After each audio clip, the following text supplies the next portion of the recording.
Good morning. Good morning everyone. Happy Monday po. Okay, this morning, my video is I will show you how I prepare my coffee every day. Ito po kasi ako magka-coffee mga kapatid.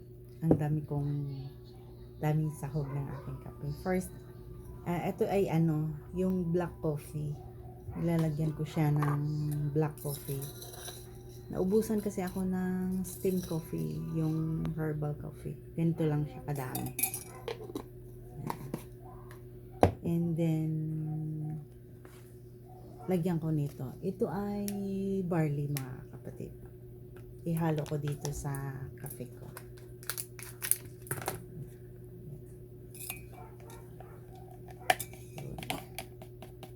May barley yan siya. And then, lagyan ko nito isang pack. First 3. Ang daming ricado ng kape ko, no?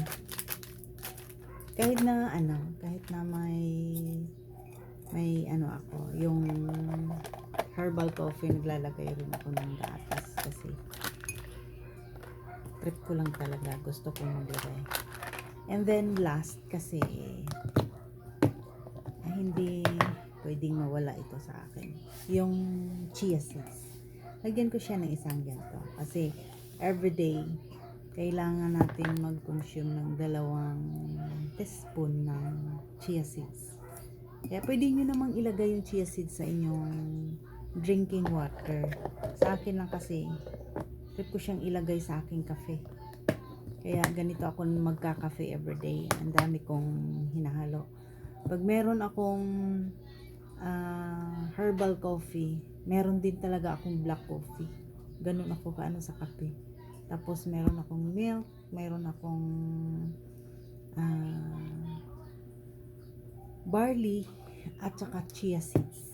Yun, ganito ang combination ko ng aking kape. Kasi full of mga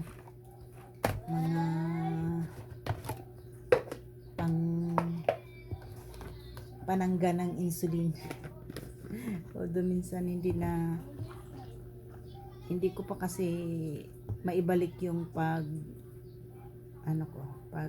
low carb, no rice, kasi yung mga bata pag may tirang kanin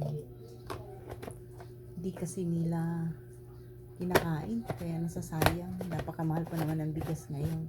Kaya ang ginagawa ko mga kapatid, pag meron akong leftover na rice, minsan kasi sinasadya ko rin kasi nilalagay ko siya sa ref. Yung kanin kasi pag nilalagay mo na sa ref, nalilesen yung carb niya. Kaya yun ang technique sa iba. Kung hindi mo